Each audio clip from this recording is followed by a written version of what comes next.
માટે સોર્સિસ હોય, ફક્ત રોજગાર એ આપણો ઉદ્દેશ્ય નથી. સારું જીવન જીવે, એક નાગરિક બને, તો એ માટે એને અર્નિંગ પણ જરૂર છે એક જીવન જીવવા માટે. 50% બહેનોને 53% ભાઈઓ.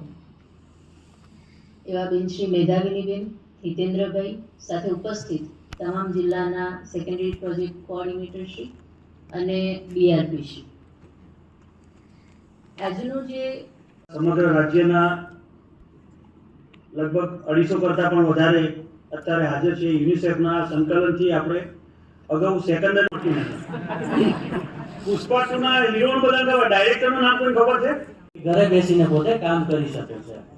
પછી એક आप चाहेंगे कि अभी तक आप लोग किस तरीके के इंटरवेंशंस करते लेंगे आप बाद में धीरे धीरे but at the same time जैसे सिमिलर वे जैसे एडवर्टाइजमेंट काम करती है कि आप आते जाते अगर देख रहे हैं તમે અહીંયા છો, મતલબ એ છે કે હું પોતે છેલ્લા રાજ્યના 4 જિલ્લાઓ છે જેમાંથી માત્ર સુરેન્દ્રનગરમાં સ્કૂલો બિલ શરૂ થઈ, હોસ્ટેલો શરૂ થઈ. હા, એ સ્કિલ યુગ જે છે એ શરૂ થઈ રહ્યો છે. જરૂર છે.